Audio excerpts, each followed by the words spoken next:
Aku Anissa Rizky Amalia, dokter gigi spesialis anak. Hari ini aku akan menjelaskan dengan lengkap persoalan mengenai karies pada gigi anak.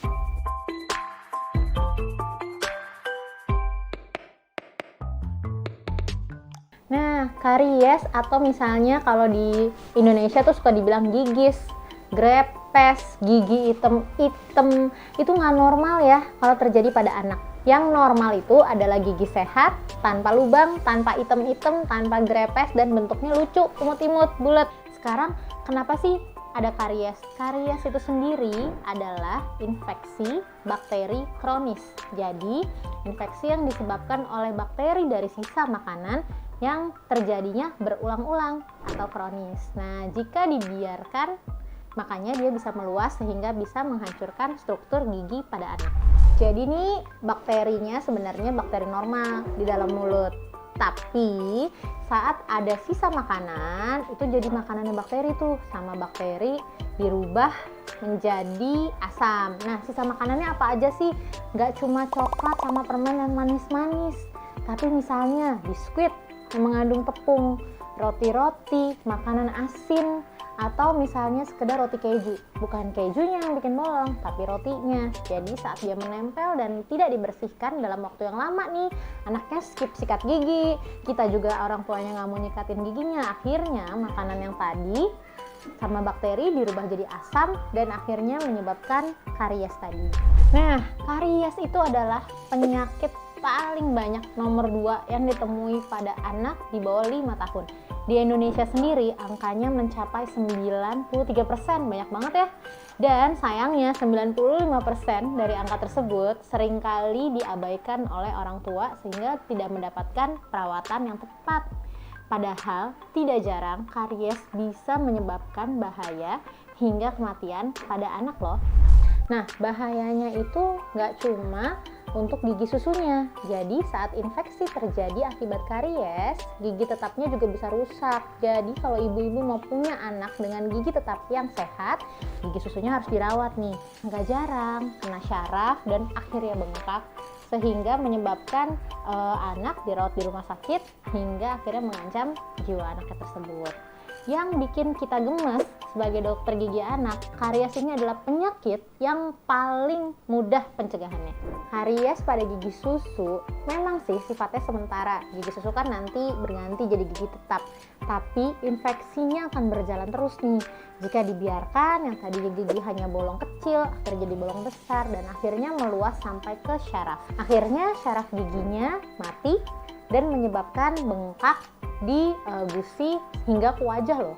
Tidak jarang bengkaknya saking luasnya nih sering terjadi pada gigi atas dan akhirnya mengenai matanya. Jadi banyak banget pasien aku yang akhirnya bengkak dan nanahnya tuh keluar dari ujung mata ini loh. Nggak cuma mata, tapi bisa ke jantung dan kulit juga loh. Kenapa? Karena katup pembuluh darah pada gusi dan mulut itu nggak ada katupnya, jadi nggak ada pintunya. Kotoran apapun, infeksi apapun yang terjadi pada gigi dan mulut bisa meluas hingga ke jantung dan menyebabkan infeksi pada jantung anak. Selain itu nih, suka banyak banget yang bikin aku gemes. Ibu-ibu tuh banyak yang khawatir anaknya GTM, anaknya nggak mau makan, dikasih A, dikasih B, tetep tutup mulut. Tapi tanpa disadari ternyata giginya bolong. Coba ibu-ibu bayangkan, saat gigi kita bolong atau kita sariawan dikit aja, kita makan enak nggak sih? Nah, karies jika dibiarkan dan tidak nyaman, anak biasanya akan menolak makan.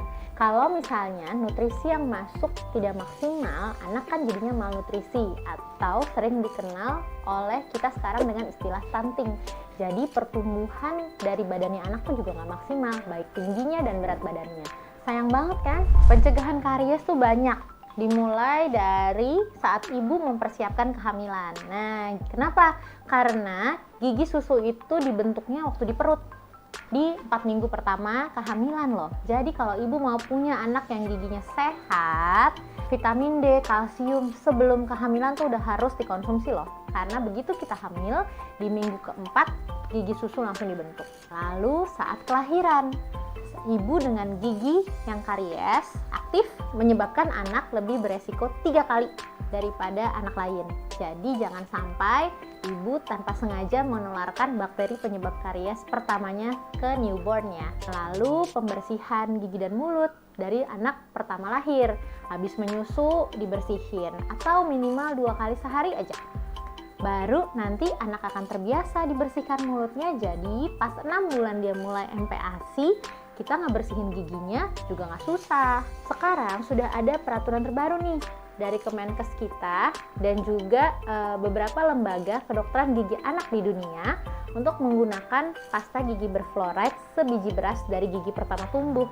Jadi sebiji beras aman jika tertelan ya, tapi mesti ibunya yang sikatin. Nanti saat anak sudah mulai bisa meludah, baru kita pakai pasta gigi berfluoride sebiji jagung. Tapi gini masalahnya, anak tidak boleh dibiarkan menyikat giginya sampai ia bisa mengikat tali sepatunya. Jadi bantu anak untuk menyikat giginya sampai usia 7-8 tahun. Sebenarnya itu semua ada ditulis loh di buku KIA-nya kita. Jadi sikat gigi anak pagi malam dengan pasta gigi berfluoride tadi sesuai dengan takaran usianya anak. Selain itu yang gak kalah penting, anak harus melakukan kunjungan pertamanya ke dokter gigi. Kalau aku dokter gigi anak bilangnya first tooth first visit atau at least first year first visit. Jadi anak ulang tahun pertama melakukan kunjungan ke dokter gigi untuk pertama kalinya. Atau selambatnya 6 bulan dari gigi pertama tumbuh. Jadi misalnya gigi pertama tumbuhnya di usia 8 bulan. Ditambah 6 bulan berarti kunjungan pertamanya boleh dilakukan di usia 14 bulan. Nah, selain kunjungan rutin dari gigi pertama tumbuh, ibu dan ayah juga bisa melakukan yang namanya dental home di rumah. Nah, dental home ini seperti apa sih?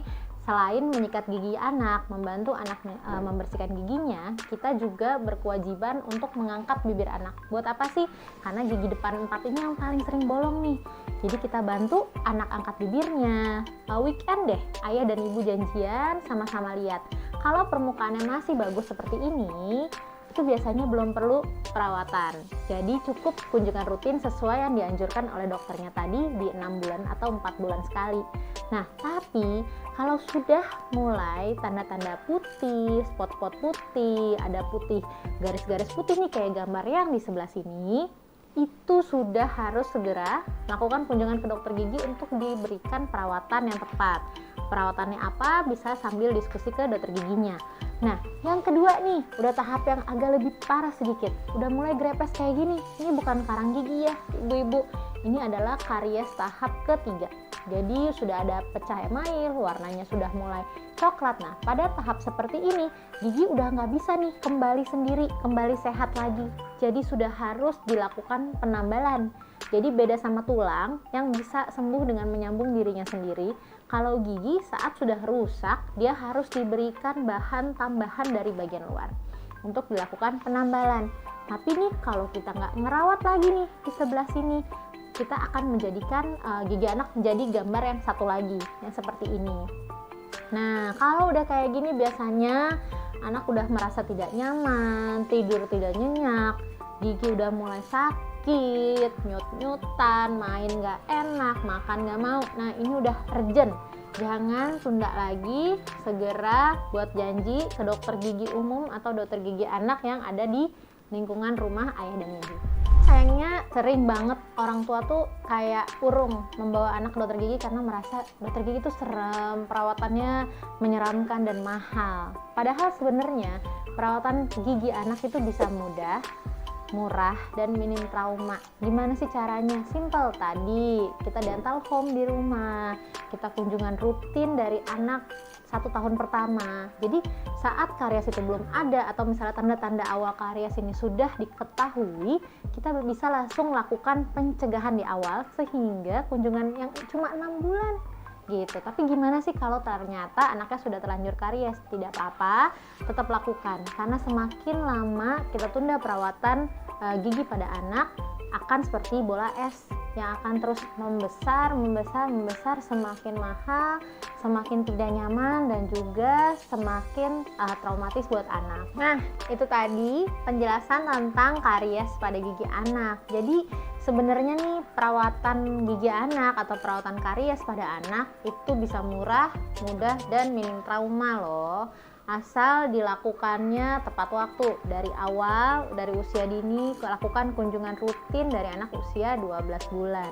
Lalu lakukan dental home tuh tadi di rumah, sikat gigi anak, bantu anak menyikat giginya, dan cek rutin. Begitu ada tanda awal karies, langsung ke dokter gigi untuk menerima perawatan. Karena kalau dibiarin nih, karies ini seperti bola es yang terus membesar seiring berjalan dengan waktu. Jadi semakin besar masalahnya, semakin dibiarkan, akan semakin lebih banyak memakan biaya, tidak nyaman buat anak, dan juga dapat menyebabkan trauma pada perawatan gigi untuk anaknya. Nah, sekian sharing dari aku. Semoga ayah dan ibu jadi semakin semangat menjaga gigi anaknya di rumah. Nah, untuk informasi lainnya seputar si kecil, bisa subscribe ke YouTube channelnya ini atau follow Instagram @infobububaba. Dah, see you next time.